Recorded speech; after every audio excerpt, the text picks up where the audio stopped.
Ladies and gentlemen, boys and girls, and legionnaires of all ages, welcome to, in our opinion, the end of year special. Technical difficulties aside, we are here. We have made it. Sorry for the long delay, but we have arrived. I'm Nick the Geek. I'm joined, of course, by my two best friends, my two faithful cohorts, and my two faithful co-hosts. I'm joined by Simon. Simon, how the hell are you? I'm good, mate. Nice, usual start then. And Andy, how are you? Always a pleasure, Nick. Right, there we go. Right, this is at least it started nice and smooth this week. Nick, how are you, mate? I'm all right, actually, mate. Yeah, not bad. Whoa. Who cares? Who cares about that? Oh, we're here to talk about wrestling, Simon. I'm just trying to be polite, you know. I know. You can't win them these days. Right, excuse first off, gents, for the lighting in here. I'm in my lounge because I'm having stuff done in the other room. So, like, my office is currently full of bikes and hoovers and boxes and other bits and pieces. So, I'm in a bad lighting room. But, right. Anyway, on to the show. This week, gents, we are here to discuss our favourite and worst moments from the year in 2024, be that matches, feuds, promos, whatever we like. So, I'm going to let you start things off. What was your favourite thing in wrestling in 2024? My favorite thing in wrestling. I mean, don't put me on the spot or anything. It's been sorry, technical difficulties from Andy down there. Cracking on. It's been a great year for wrestling. It really has. There's been a lot of good memories. It's hard not to be influenced by what happened at WrestleMania. You know, being there in person. I'm trying to think generally. Best thing in wrestling. Let me say this year, over the past 12 months, for me personally, and this will polarize the audience, like all five of them, but it's having CM Punk back home. No, I completely agree with you. I mean, I am one of the people who, when he first returned in AEW on Rampage, I was really excited. I think we all were. I think we were all so excited to see Punk back in AEW. And then as the months and the weeks went on, you could see the joy leaving his face. Yeah. He was just like a square peg in a round hole somehow. Yeah, that's a good way of putting it. He wasn't getting the medical support. He wasn't getting the training support. He just wasn't himself. He looked washed. Yeah. I'm a huge fan, and I'll say that. He wasn't used right. But now it's like, now he's a square peg in a square hole again. And it's good. We've spent how many years thinking it never happened? And it did. Thank you. Yeah, absolutely static. Completely agree with you there. And I'm just going to throw in one of my matches of the year this year, and certainly my feud of the year, was Drew McIntyre versus CM Punk that finished up in that Hell in a Cell. That Hell in a Cell match did more for the Hell in a Cell stipulation than any other Hell in a Cell match has in years. It re-legitimized the cell. It made it feel like a big, grandiose spectacle again, as opposed to just, oh, look, it's October, we're having a Hell in a Cell match. Yeah. It's one of them, isn't it? It's like none of that feud was really planned or planned the way it happened. And I think it was spaced out because of Punk's injuries. And it just ended up being a really good 6-9 month, whatever it was, feud. Sometimes unplanned things can work out better. They can. Andy, what was your favourite moment in wrestling in 2024? Well, it's probably not surprising. The final boss. It was brilliant. I thought, like, you know, and it's not just a shout out. Just before I go into that, though, sorry, I'll feel losing my mind. One of my favourite things in wrestling actually happened last night for the year. Did anyone see CM Punk in the Garden? Oh, no. Can I talk about this? Can I talk about this? Mate, go for it. All right. I was excited about this morning. So for anyone that hasn't seen it, it was the end of the main event, and someone was getting beaten down by I think Priest was getting beaten down by Dom and Judgment Day, and CM Punk ran out in in nothing but a towel and like a head bonnet, a shower cap. Like he just jumped out the shower to go and help, and he ran to the ring like that, got physically involved, and it's just, you can tell this is something he's doing because he loves doing what he's doing. It can't have been anyone's idea but his own.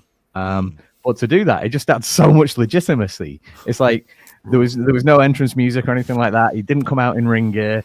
It's like it made it look as if it wasn't meant to happen. It made it look real, and I'm amazed we haven't seen anyone do anything like this before because it was great. Yeah. Well, it's funny because you mentioned that because obviously, cheap plug, now doing the Friday Nitro reviews over on the Friday Nitro channel. Sorry, Christmas break this week. We will be back next week.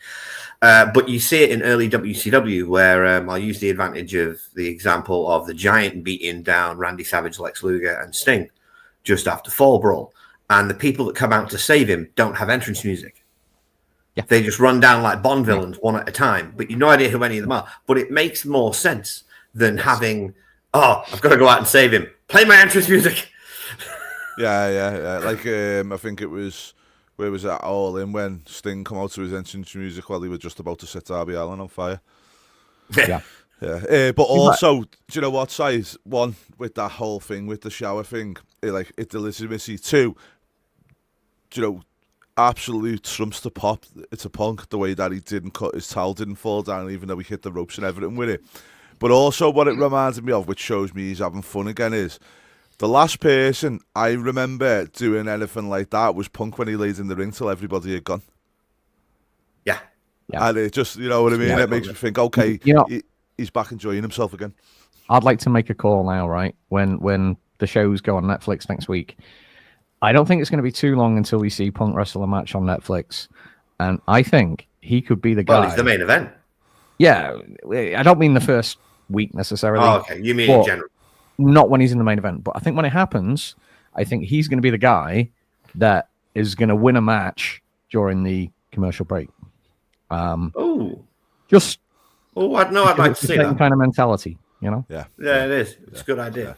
That was what made me think of it straight away. When I seen that, I was sitting there thinking, God, he's enjoying himself, and obviously he's now got what he always wanted, which was the respect where he can do these little things. And then it just reminded me of that time when he laid in the ring and done it till like everybody had gone. And I was like, well, you know, he's got a great mind, hasn't he? Well, myself, lads, as you said, Simon, it's very hard not to be influenced by certain days. Sorry, Nick, sorry to butt in, but can I go back to my time of the year now? I just had to mention that because I just felt like it really needed mentioning. You know, thought it was absolutely brilliant. But the final boss, character, amazing. Obviously, I got to live my dream out. I seen The Rock live. Didn't get Rock Roman.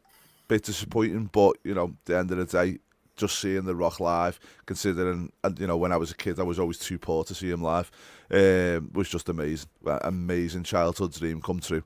And, you know, obviously Cody Rhodes tried to ruin that for us because with his crying. But, you know, it didn't happen.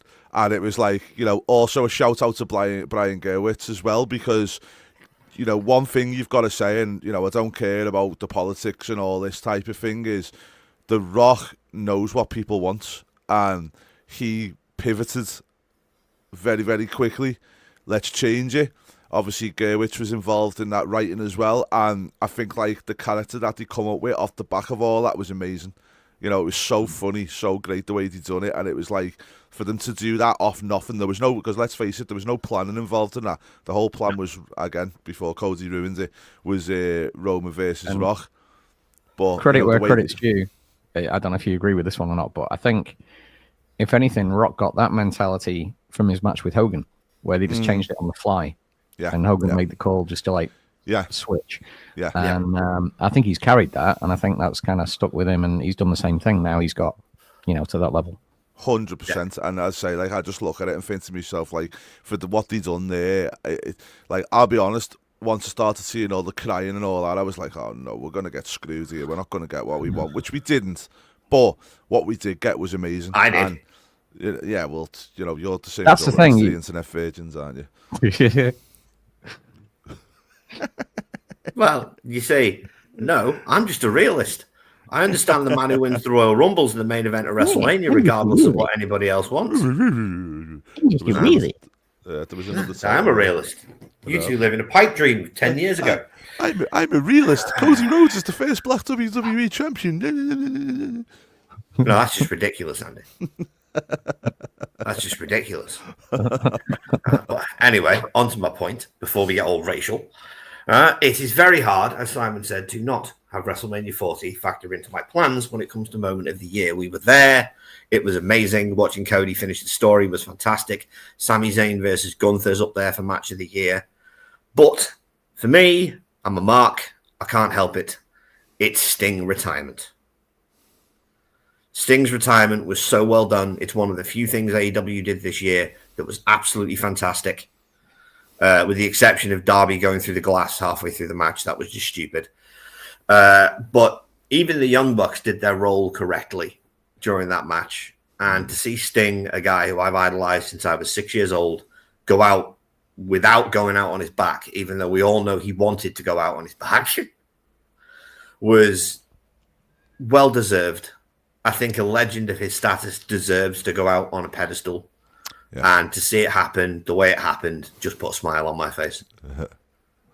Yeah, totally agree with you, mate. I think they did do that well. And I think, probably it shows you. I mean, do you know what, mate? And I'm going to take a shot here, but it's not at Sting or anything like that. But it shows you when they put their own stuff to one side and do what's right by somebody, that's what they can achieve. Exactly. I completely agree. I completely and utterly agree. I mean, AEW have made a lot of missteps in the last 12 months. A great many missteps in the last 12 months. They've had some good TV. They've had some good moments. They've had a lot of good matches because AEW always has good matches.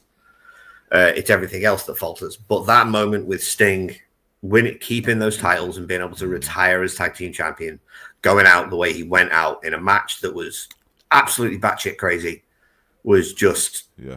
Can I just say, though, as well, where you say that the AEW always have good matches, that's the problem, isn't it? Because I've seen some cracking matches with 30 people there in a social club.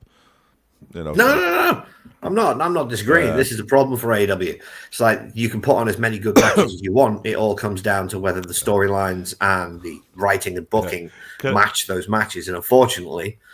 can I say another amazing moment of this year? And we were there for it. So, as you both know, boys, when we went to LA, Raw was terrible. It was so bad. And made no sense. Raw, it was just so bad. I was so disappointed by it. But the Raw after Mania this year, the moment when the judges, they were all standing there with the belts, and then R-Truth comes up with the tag one in the middle, still absolutely kills me. It was so well done. It was so well done. Oh, still kills me, that bit. Well, other than that, I think my favourite moment of the year was at WrestleMania weekend, and it wasn't even WrestleMania. It was Paul Heyman's induction into the Hall of Fame. Yeah, that was it was touching. I haven't even got a word for it. The way it was done, the way he was given complete freedom of speech. It was such an honor to sit there as an ECW fan from 30 years ago. It was such an honor to sit there and see him get inducted. That was a great moment. It was. Moving on, lads, and I want to go to the other end of the spectrum. And we're going to go by company because I think that's a fair way to do it. Okay. So... we'll go to AEW first because I think it's going to be a lot easier. What was your worst moment from AEW this year? Do you want to go first or do you want me to go, Si? I mean, I'll go first if you want, but I don't know if I've really got an answer. I've got an answer 110%. I'll go first. Go on then. For me, it was the stupid Young Bucks Darby Allin. And when Darby Allin fought fucking Jungle Dickhead. And Jack Perry. All in it was, wasn't it? And the match just, a wise man always says, make it make sense. And that match as a whole was just so stupid. I mean, the whole bit where they poured petrol on top of more gasoline for you Americans, and like they're just about to light a lighter and Sting's music hits, and he's walking very slow down. They could have just threw the match on him at any point. They didn't. To the point where they had paper parcel tape around Darby Allin's wrists that was clearly visibly undone.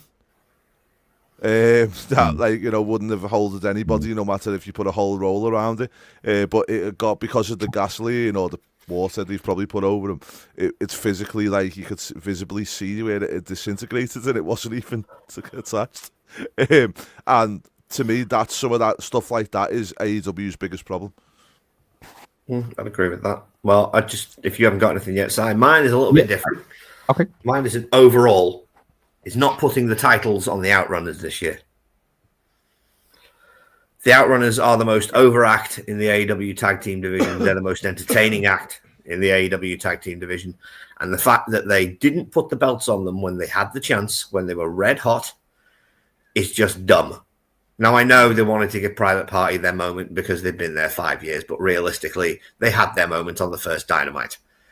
Right, when they got to beat the Bucks fair and square. It's not their fault. It's that they were buried in the mid-card for several years, but unfortunately, that's where they belong.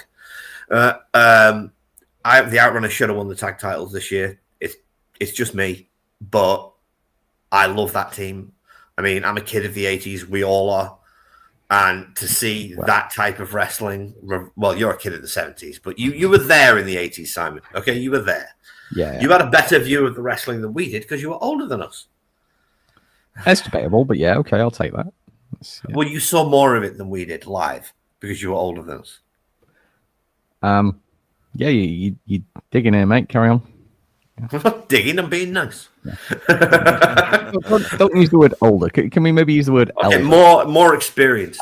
Can we use wiser? Wiser. Oh, I don't know about that. I like that one. More experienced. We'll go with more experienced. Because Simon is a more experienced fan than we are. He saw more of it than we did in the 80s. But to see that style of professional wrestling revived in 2024, and not only to see it get revived, but get over, just puts a smile on my face. It will always get over in professional wrestling. That type of wrestling will always get over if it's done correctly. Mm-hmm. Agreed. Simon, worst moment of AEW in 2024? Yeah, so I mean, I'm not going to lie. I'm not going to make any, falsities here. I've pretty much tuned out on AEW as the year's gone on. Start of the year, I was watching pretty much every show. Middle of the year, I was watching the odd show. I think we got past All In, and I barely watched it. I keep up to date with the results, read some reports. If something's meant to be a banger, I'll check it out. But it's not something I watch a lot anymore. I just feel like it's taken several wrong directions. But I don't want to get into that or slag the company off. For me, it's more of a personal thing. So I've been a fan of Kazuchika Okada for a long time, since he was in TNA. And I always thought, that guy's got something. He's got something. His title reigns in New Japan. I've seen the guy wrestle live in Tokyo. He's got an aura. He was, I've always liked to say, he was like the Michael Schumacher of wrestling, in that he was on top for so long. He was almost untouchable by any of his rivals. He was like a notch above. What he does, we had the Broken Okada thing. That was fun for what it was. But the core of what he does has always been he out wrestles people. I don't even think there's an American comparison to compare him to. But I was so excited, Brett, when he came over. Possibly, but Brett's not American. Only more of a ring. Brett's maybe Canadian. I don't know. But I was so excited when he came over to AEW, and to see what they've done with him, straight up, maybe it's slightly melodramatic, but it breaks my heart, because he should not be in a heel stable. He should not be used for humor. He should not be put with the Young Bucks, and I'm not even saying the name of that other little shit that's with them. That goes back to what I was saying before, say about how they've done right by Sting by not letting politics get into it. But again, because that's their mate, they're like, bring him here. They're not thinking of him, they're thinking of themselves, as always. Exactly. He shouldn't be with them, right? He shouldn't be fighting for, contesting for a mid-card championship. Mid-card belt. He should, by now, after nearly a year with the company, he should be the world champion. He's the best they've got. Time is ticking away, and they fucked it up big time. It straight up breaks my heart. It's unforgivable. No, I tend to agree. Okada should not be in any circumstances competing for mid-card titles. He never should have been. He never should be. I know, Andy. Sorry, I'm gonna disagree with you there, right? If you want to have him competing for mid-card titles, in the right way, that builds him up to that main event scene, fine. But that's where I think they've gone wrong with him, because you're introducing him to a new audience, or well, probably not a new audience, but some new audience. And it's like, okay, you want to, you make your world title scenes already wrapped up, that's fine. But build him in the right way. And I think what Sai's saying is 100% right. Is for me, it's not the mid-card title thing that's the problem. I think, Gunther proved you can have a really, really good, solid mid-card run with a title. But I just think it's the way that he's presented them as a whole, in the whole stupid, funny gimmick and stuff like that, which, the Rainmaker to me shouldn't be involved in that. And the fact that I know him and he's a Japanese star tells you a lot about how good he is, mate. And I'm not trying to be big-headed there, but I don't know a lot of Japanese. I'm not a big follower of it, all in all. But I always knew who Okada was, and I've watched some of his matches and really enjoyed them. And I'm not saying he would have fared any better in WWE. I mean, you can argue both sides of whether Nakamura's been treated right or not. There's times when he has, but there's certainly times when he hasn't. He deserves more. But Okada is above that. I'm not sure he would have been treated better in WWE, but he could now be in the role that Gunther's in, doing it just as well, if not better. And seeing him on the other side, I just can't watch it. I can't. Okay, it's fair enough. Right, then, moving on to the other side of the fence.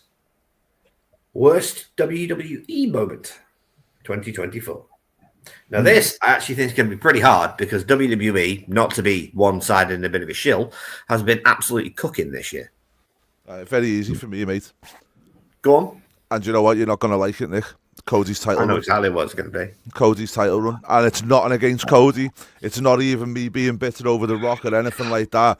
I think he's being presented very well as the company's champion and everything else. But for me as a fan, a lot of his feuds are being meh. Do you know what I mean? And I feel like he's played second fiddle to the Bloodline story, even with Solo and stuff. Well, the thing is, the Bloodline story is the biggest story in the company and has been for 4 years. Everybody takes second fiddle to that except for Roman, because he's the peak of the Bloodline story. But when Roman, hang on. The other thing is, he's following Roman. He's got to pick up the title after the longest title reign in modern history. Nobody was going to follow that as well as Roman did.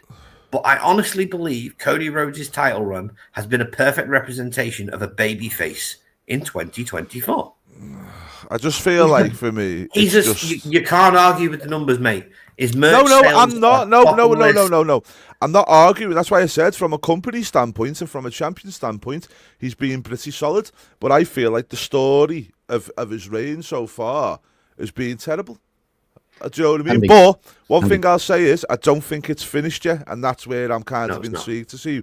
Let it play out. 100%. That's what I'm saying. So if he gets to a point, in my opinion, mate, it's a thing with wrestling when you get certain wrestlers that get to a certain level and get long title reigns. A lot of the Internet Wrestling Coalition turn on a dime, right? They are, what's the word? Fickle. Right? They build something up, and as soon as it's up there, all they want to do is burn it down, tear it down. And I'm not saying you fit in with that crowd, but yeah, you're right. You've got to give it time. Let's look back and judge Cody's reign at the end of Cody's reign. Yeah, and that's where I'm at the moment, mate. And that's literally what I was going to go to next and say. If all this keeping him near the bloodline and doing that sort of thing plays out at the end, then absolutely happy with that. Do you know what I mean? But at the moment, I'm just kind of like, okay, I feel Gunther's being better than what Cody has in terms of storylines. Do you know what I mean? The whole thing with the confidence knock and all that was really, really good. Where I think Cody's has been a bit rinse and repeat, a bit Hoganish. I would partially agree. Yeah, but he's a babyface, dude. So is Stone Cold. So is The Rock. Right. Grasping onto that. Hoganish. Right. Stone Cold's an anti-hero. Most of Hogan's reigns, except for the last couple, went on years. Like whether it was a year, 4 years, whatever. And I think that's what's planned for Cody. I think Cody's meant to have like a 2-3 year reign here. And I think that is why it's been such a slow start.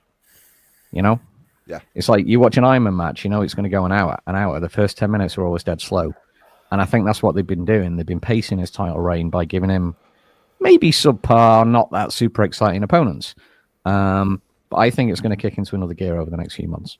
Yeah, and I agree Well, with I you, think mate. it already do has agree with the with Kevin Owens storyline. you. Matty! Yeah. Hey, Matty. And you. Mr. Laws, hello. What a guy. What a guy. You need to filter your Miss you tail, too, bro. buddy. We got work to do soon. Right, but I will, because I totally forgot, my worst moment from AEW this year, and you're probably both going to agree with me for once, was the stupid plastic bag angle. Oh, the same night with the thing in the mouth. Yeah, that's pretty much the night I tuned out of the company for good. Yeah. Now, I didn't really have an issue with the Swerve Hangman match, except for the hypodermic needle. I didn't like that spot, but the rest of it didn't bother me. The fake cinder blocks and everything else, I've seen it before. But there was no need to recapture an angle from 1986 that Ric Flair took from Terry Funk when he was choked out with a plastic bag in 2024. Sensibilities have changed. Yes, it's shock and awe, and people are going to be, oh my God. But that isn't necessarily a good thing in this day and age. I mean, you take the three gentlemen sat in front of you right now. I can speak for you two when I said neither of you enjoyed the scene. No. I didn't. Our friend Jimmy, Right, and I was not a fan. I grew up on ECW and hardcore wrestling. I watched it for Yeah, years. I so loved did it into my 20s. But there's a time and a place. And I've seen everything there is to see in wrestling. I've seen people blown up. I've seen people's eyes popping out of their heads. I've seen people break legs. I've seen everything. One-legged wrestlers. you get to a point, Is that going? you know, it's kind of like, okay, I think it was Saw 2, right? The film. Thriller, horror, shock. You're meant to be disgusted. You're meant to be disturbed. Watching that, there's a part where there's a pit of hypodermic needles with the characters crawling in. I couldn't watch it. So it's a case of like, you know what you're going in for, but something like that is so bad that you can't watch it. That's what it was like. And it was just too much. Yeah. I would agree. And honestly, I'm having a bit of difficulty picking my worst moment from WWE this year because I've enjoyed most of what WWE have done this year. How about Dom not winning the singles belt? I'll go with that. Yeah, we'll go with that. Oh, can we also go with the fact that Satomura's not wrestled once this year? What a joke. No, we can't because that's a good thing. Andy, you just got yourself a 30-second mute, mate. You know what he's like. Where is he? Where's mute? Bye-bye. I'm glad it wasn't me. It'd have been a minute. Muted. No, But he's muted. he is right, though. The NXT women's division hasn't been the same since Meiko Satomura stepped away. Yeah. Oh, shit. Well, I actually think the NXT women's division is the strongest women's division going right now.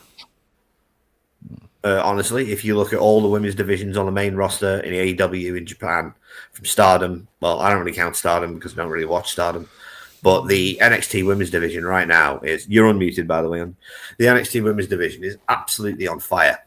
They've got Stephanie McCurr, they've got Julia, they've got Roxanne Perez, they've got Kalani Jordan, they've got all of these girls that have really stepped up. But anyway, back to the worst moment from the year. I think we'll agree, I know Simon agrees, Dominic Mysterio has not yet had a singles championship victory in 2024. Now, we know it's coming, but I don't think we're going to see it till after he finally beats Ray at WrestleMania. Because I think they're going to run Ray back against Dom this year. And I think Dom is finally going to beat his father, his no good deadbeat dad. I'm not sure how they get there. Because he gets helped by Penta El-Zero. Oh, I like who that. is supposed to debut on the Netflix January 6th Raw as well. Been doing the vignettes, haven't they? Need to hype this up a little bit, right? I mean, I don't know if you saw the best of him in AEW. I don't know if you saw the best of him in TNA. You go back to Lucha Lucha Underground. Underground, you go back to PWG, like literally everywhere that guy's wrestled. And I love him with Phoenix as a tag team, but when he's on his own, he's the better of the two. He's the heavyweight, Phoenix is the cruiserweight. I can't wait to see what he does. But if he's involved with Dom, I'll be glued. I tell you one thing as well is, and you know what, this is not an on-screen thing, but it'll be very, very interesting. And also, I hope Tony Khan learns his lesson from the fact is watch WWE throw the merchandise machine behind that guy. You'll have masks, you'll have everything going for them. I remember at the All In and even at the Ring of Honor and stuff, like not a mask or anything in sight, which just absolutely baffled me.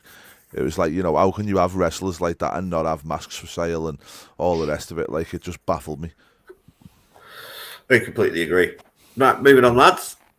Now we're going to matches. So we'll go with AEW and then we'll go with WWE. It's easier that way. Favorite AEW match?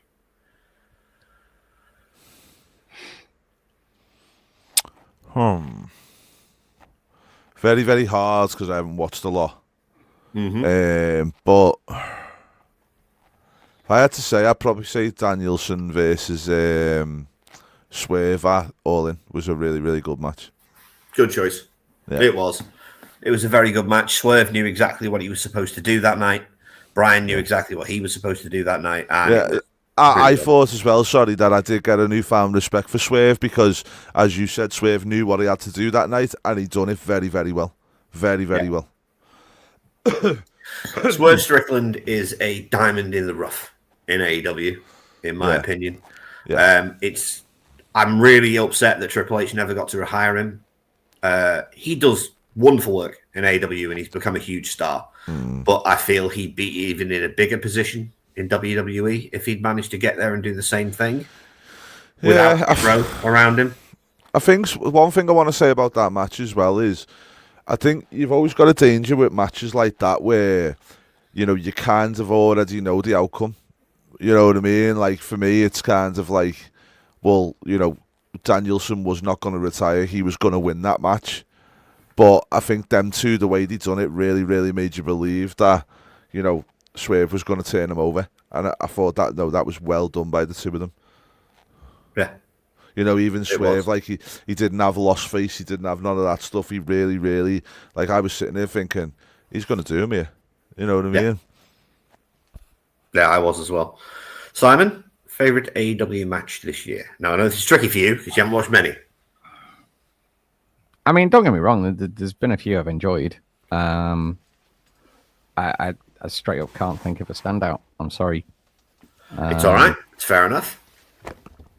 Just say Will Ospreay versus, and you're fine. All of Ospreay's matches have been great. Yeah. Well, I'm no shocker picking an Ospreay match, but it's Ospreay versus Bryan. I think it's the best match Bryan Danielson's had in AEW. I think it's the best match Will Ospreay's had in AEW since Kenny Omega in the first match. But that wasn't this year, so. So yeah, I'm going to pick Bryan versus Ospreay for in the middle of the summer because did Tony Storm win the title this year? Because I remember the night she won the belt. No. I thought that was a really good match. No. She lost the title this year. Yeah, I just didn't know how long she'd had it. Okay. No, it's all right. She lost the title this year.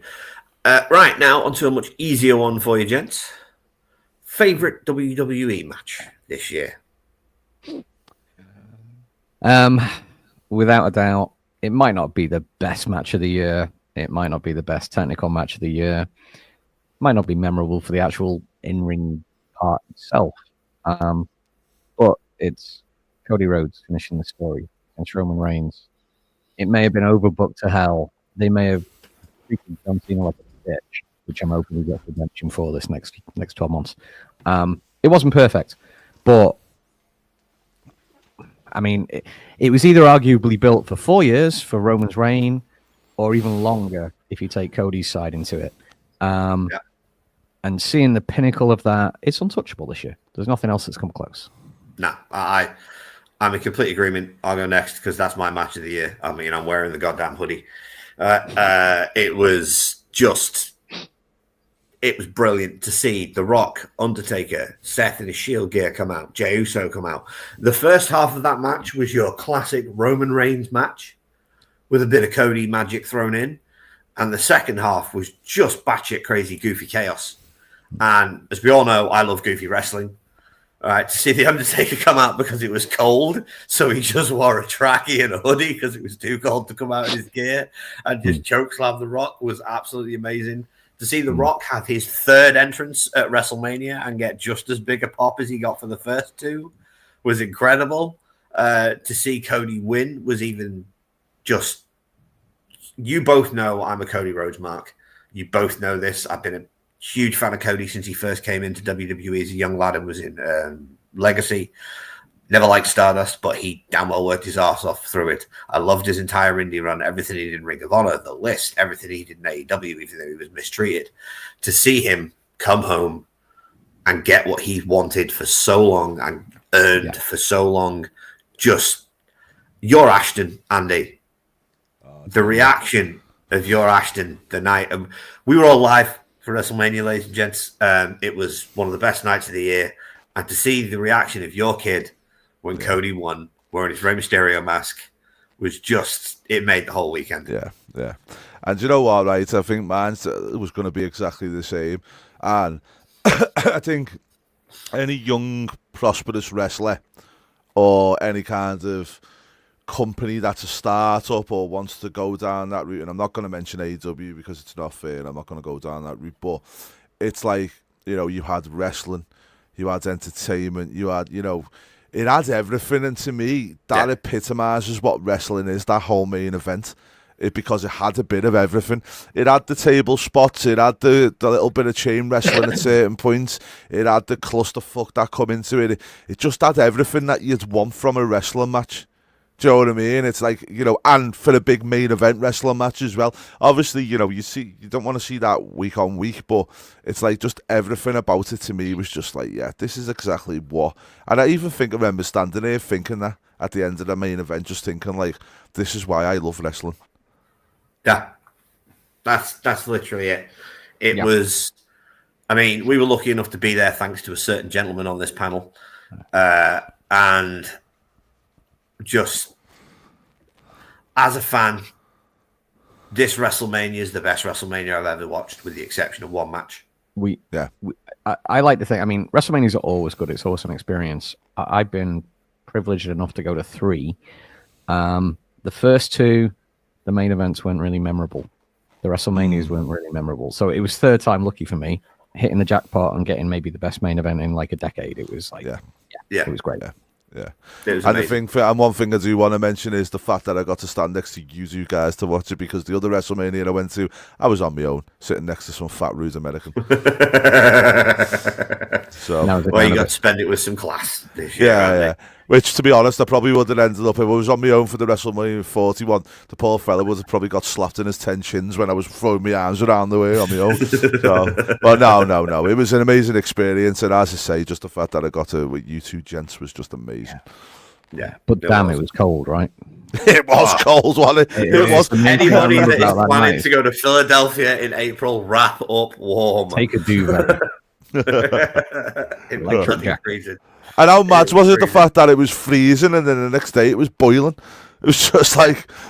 Next day I was wearing shorts. It made no sense at all. I just come to the conclusion that Philadelphia's crime, it smokes crack. I was just want to come from there. It just doesn't know what it wants to do. No. Right, gents. Worst WWE match of 2024. Ooh. Bit tricky. I've got one. I'll go first while you two have a think. Uso versus Uso at WrestleMania 40. Jimmy versus Jay. It's historically proven in WWE that every time they put brother versus brother, it's not a good match. You go back to the Hardy Boys at WrestleMania, that match was terrible because they're so used to wrestling as a team, as partners. Doesn't mean when you put them against each other that they're going to gel well. And I don't think Jimmy and Jay gelled at all. I think it was the worst match of WrestleMania. I think it was the worst match WWE have put on this year. To see where Jay's come and where Jimmy's come since that is remarkable. But that match was bad. Like we were there for it, and it was just the entire arena chat on that match. Like it was not good. No. It's a shame because I love Jey Uso, I love the Usos as a whole. The exception of the stupid Yeet thing that can sod off. But that match was not good, in my opinion. It was subpar. Gents? Okay. Do you want me to go next, Si? Yeah, you go ahead, mate. Go ahead. Okay. For me, women's War Games match. I thought it was Okay. stupidly put. I thought it was stupidly to put together. It made no sense to even have Bailey and Io Sky considering what they went. Io Sky, sorry, what they went through together on the same team, and and the match was Nia messing around with them sticks, wasn't really trying to hit people properly, and I thought it was a match that wasn't. It was probably the only match of the year where it was done just because it was on that pay-per-view. You know what I mean? There was no kind of nothing to it, in my opinion. I mean, you had the Liv Morgan Rhea thing, which Rhea hopefully stuff. gets put to bed. Gets put to bed at Netflix. But the whole match was unnecessary. It was put together just because it's like every year on the last SmackDown before Christmas, and they always have them bloody Christmas fights or whatever, or the Thanksgiving street fight or whatever. It's nonsense, and it's only put there just to facilitate the time of year. And I felt like that match was that thing this year. No, I'd agree with that. Yeah. Sorry, I'm gonna live the gimmick and be the grumpy old bastard tonight. And have a rant. It's only fair I have a rant on something WWE because I trash AEW all the time these days. I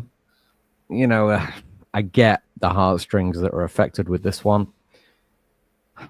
But that aside, the Wyatt Six, Uncle Howdy, and the whole thing is spooky bollocks. It feels forced. It feels like it's just to pay tribute to a guy that we sadly lost. Not taking anything away from that. They stink up the fucking show every week. I'm sick of seeing them. It's a train wreck. That kind of wrestling, that kind of spooky stable warfare. Do you know what, Si? There's a reason that they haven't been on a pay-per-view yet. Well, yeah. It's not a bad thing. But to me, it's not working. It's not hitting people like it should do. And I called this before they debuted them. Yeah, you did. I haven't seen them have a good match. It's like a Smalls. It's a cluster every time. I fast forward. Well, here's the thing. Both how how much Bray Wyatt meant to me. Because of the angles he ran, it helped me get through issues in my life and so on and so forth. But I'm in tendency to agree with you, Si. It's the whole thing has felt like cashing in on tragedy.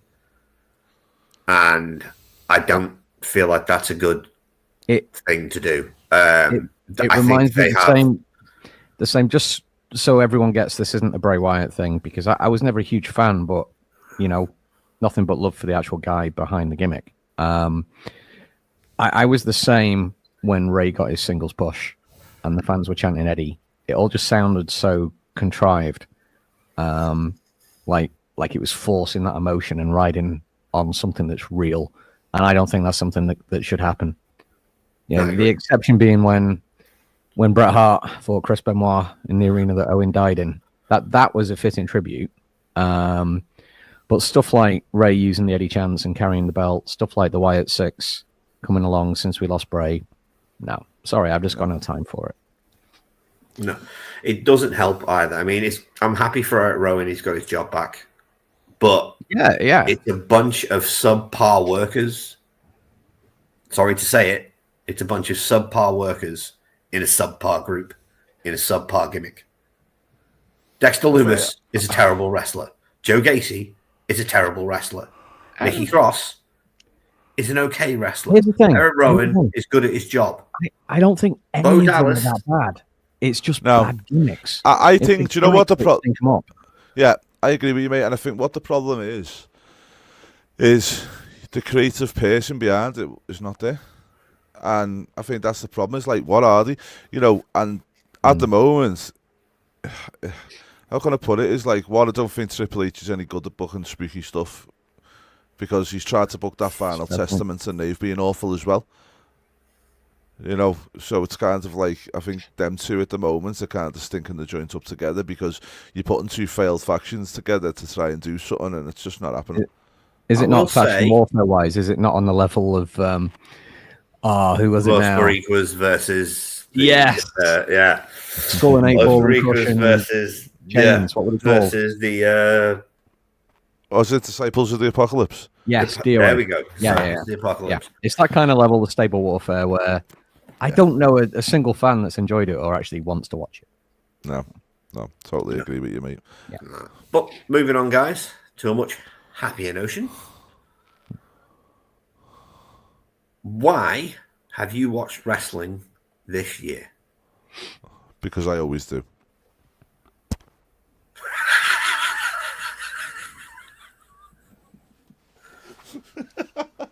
Habit. Oh, To make myself happy would be my answer, guys. wrestling. I don't even know if wrestling makes me super happy like it used to. To me, it's like it gets in your bloodstream. It's addictive. It creates like a safe space where you can just absorb yourself in the story and forget about all the shit that's going down in the real world, and that's good. I've tried to step away several times, and I keep getting pulled back in. You know, and that's been the same for years and years. It's just you either get it or you don't. Yeah. I mean, do you know what? There's a number of reasons for me. One, you know, is you two gents. Do you know what I mean? It's like I met you through wrestling, and you know, it's been amazing to sit there and over the years now and watch it with you and stuff like that. It's always something that drags us together, isn't it? You know what I mean? But Yeah. the best analogy for wrestling is like sometimes it's like intercourse, right? It's like a bad relationship. Yeah. No, it's like intercourse where, you know, every week you're watching, you're pumping away, and then you get to like, you know, the WrestleMania main event, or you get to a Money in the Bank match, or you get to, you know, something where it comes to the climax and it's amazing. Do you know what I mean? Like week on week, it's not amazing, but it gives you enough to keep you going. Do you know what I mean? Only you can bring sex into this. I'm not wrong. Right, gents. Now, moving on to slightly different. That's a good comparison, actually, mate. It is. No, it is. I can't take that away as a good comparison. Right. What do you want in 2025? What do you want to see in 2025? In a perfect world? In a perfect world. Okay, for me, I would like to eliminate the things that turn me off about wrestling these days. So for WWE, it's all being so overly produced. All the bump between matches. You quite often get 10 minutes of recaps, internal adverts, entrances, opinions. It's like, can we not just go back to actually having 6-7 matches on a show and them getting more time in the ring than having all this overly produced stuff in between? Because you're advertising to people that are already watching your product. It's pointless. In terms of AEW, I would like them to try and be more mainstream, trying not to be so controversial, but also trying not to be WWE. They need to be the alternative that they should have been to begin with. Agreed. I'm looking forward to seeing a lot of wrestling. What turns me off it more than anything at the minute is just the IWC and the opinions and the fan base. Everything is tribalized. Everything sucks the fun out of it online these days. But let's just enjoy what we enjoy. Yeah. Andy? A couple of things for me. Mid-card. I'd love to see the mid-card get stronger. I think we had it with Gunther as an anomaly where, you know, they followed probably the Bret Hart, Shawn Michaels, Stone Cold type of thing where it was Intercontinental Championship first, have a solid reign, and then go up into the main event scene. I'd like to see them do a lot more of that, and I'd like to see that be, you know, like keep them belts meaning something. I feel like they may be trying to do that with Breaker at the moment. You know, they was doing it with LA Knight. Unfortunately, Shinsuke's got a main event match in Noah, which is why they've given him that. But we'll see how that gets on after the fact. But I'd also like to see the tag team titles start meaning something again. Massively, I feel like, you know, again, it's been a bit of a disjointed year for them, especially with the fact of, like, we had Awesome Truth, which was quite cool, but we knew they weren't ever going to be long-term holders of it, and then it's back to the Judgment Day, which was a bit sad. Well, I think if you look at the SmackDown tag division in the last couple of months, there's been a large lasting improvement with DIY. There has with DIY, Motor City Machine Guns, and Street Profits all being positioned as top teams now. That at least remember, I don't mean they fixed the tag division. I just mean that on SmackDown they are focusing on. But again, with that, there's no story behind it, and that's where I feel like they need to be a lot more creative and actually make. There currently is with the Motor City Machine Guns and DIY. But what's the beef Even with them? that, yeah. The beef with them is that Alex Shelley trained Johnny Gargano. They were brought in, they were acting all friendly, but Tommaso Ciampa has now turned Johnny Gargano against the Motor City Machine Guns, and he's betrayed Alex Shelley. Yeah. Okay. So, you know, we've got a storyline going there. Yeah. I did say way back before Mania, I thought it was a mistake giving us 2 sets of tag titles. I think it would have been better if it had been left as just one. Something else I would change at the minute. These mid-card women's belts, right? We don't need to have equality like the same for the women as the men for the sake of it, right? All it's doing, it's giving people opportunities, yeah, but Chelsea Green was already getting TV time. I don't know if it's changed that much for her. All it's going to do is take TV time away from the other women's champions, from the women's tag team champions, and from the men's division. And at the minute, I think part of the problem has just been too many wrestlers, not enough TV time. The same thing AEW's had the issue with. And part of that fix is stop putting so much between the matches. Just stop overproducing. Use the talent you've got more and use more of them. Yeah. And less belts. Let's have less belts, not more. Well, what I want to see from AEW, at least in 2025, is I want to see Kenny Omega back.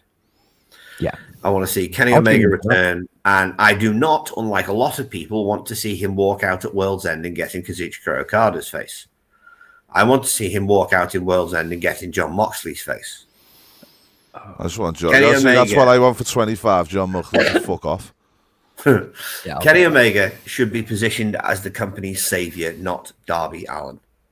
It's an unpopular opinion. I've said it before. I don't think Darby's ready for the world title. Or does Kenny Omega take the Hulk Hogan role? Ooh. Join the Death Riders. Whose side is he on? The third man. That'd work. That would work. Though I unfortunately think the end game is for the Young Bucks to return as saviors, for the Elite to go after the Death Riders, for Jack Perry to turn on the Elite and join the Death Riders, and then you have Kenny come back, and then you have Hangman save them all. He has an epiphany, snaps him out of this moment of misery that he's been going through for 6 months, and then we get the original Elite versus the Death Riders. As Tony Khan likes to repeat himself. See the whole thing with Hangman. It's like, who gives a shit? Honest to God, the stupidest, crappiest character ever. It's not that bad. It's not that bad, dude. He's just burning Swerve's house down angle was great. Come on, he's stolen Stephen Amell's look. He's stolen Logan Paul's moveset. He breaks character online, causing their best wrestler to leave the company in a blaze of glory. I don't get any positives with this guy. I don't. That's fair enough. And from WWE, I want CM Punk in the main event at WrestleMania. Can I just say one thing that I do want to see at WrestleMania as well? Dominic Mysterio versus Rey Mysterio for the Intercontinental belt. That'd be nice. That'd be nice. But yeah, I want to see. How about, in a perfect world, how about we scrap the Money in the Bank PLE and we put the Money in the Bank match at WrestleMania like it was originally? Yeah. That'd be good. It worked really well. That'd be really good. That'd be really good. Although, to be fair, when they did have the Money in the Bank in London, as you know, I went there, and the whole pay-per-view start to finish was great. But one thing that was quite interesting about that pay-per-view is the Civil War match between the Bloodline was the main focus of that whole pay-per-view. The actual Money in the Bank matches played second fiddle, and I like that. Yeah. Right, but gents, we are fastly running out of time, so it's that time of the week again. I would like your unpopular wrestling opinion. Have I not given you enough? No.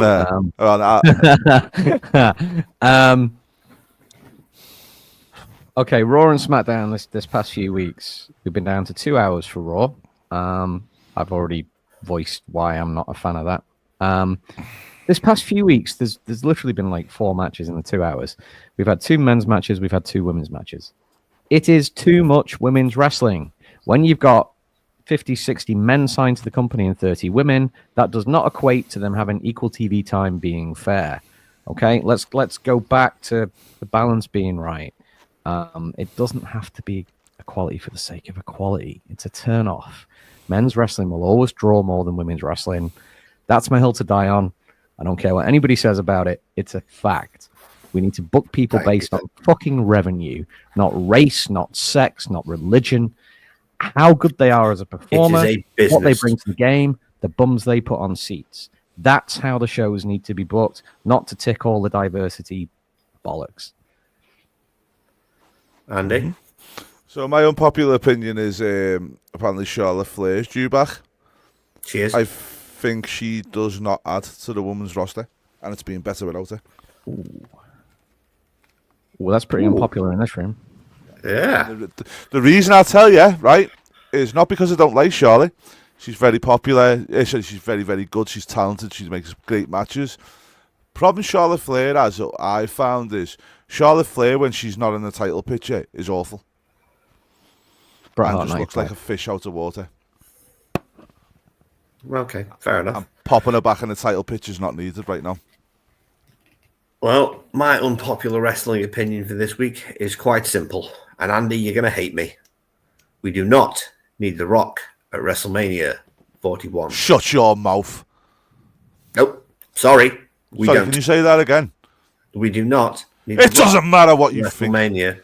You're that kid. You're that kid who takes a big stick and sticks it right between the spokes of a speeding BMX just to see what happens. Yeah? Yes, it's unpopular. Yes, you're unpopular. That opinion, though, is just...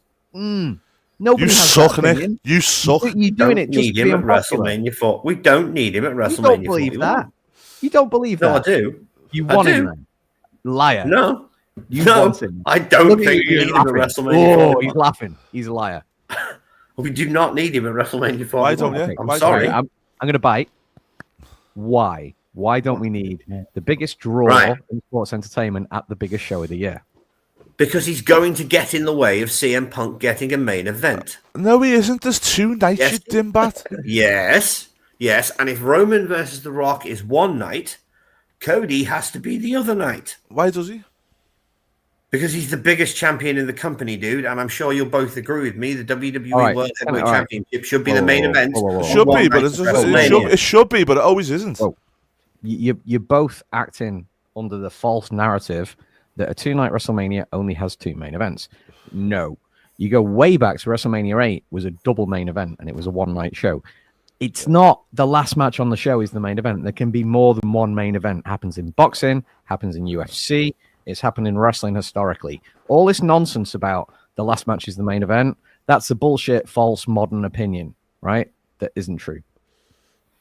Either way, that is my unpopular wrestling opinion this week. Well, let me ask you this one question before you stop. So, we've got Raw coming to Netflix, yeah? Big deal, everything else. Who's Cody's main event in that with, Nick? He's not CM Punk's main event against Seth Rollins. Thank you very much. That's one of the main events, yeah. Thank you very much. much. You know why? The main event for each hour of the 3-hour show. Exactly. Thank you very much. He's a SmackDown guy. Prove me point. Cody's a SmackDown guy. Okay. So, let me go back. There was a couple of other pay-per-views this year he wasn't even on. No, there weren't. And either way, that's my opinion, and I'm entitled to it. I knew it'd get under your feathers. It doesn't mean I'm going to change it. Opinions are like arseholes, and you are one. Right. Look, on that bombshell, ladies and gents, we are out of time. So, always remember, we are but three geeks obsessed with a good show, and our opinion means nothing without yours in the comments below. See you next time. Wrestling. You cut me off, dude. You cut me off. Oh, we're back. Okay. Wrestling Legion. We make it make sense.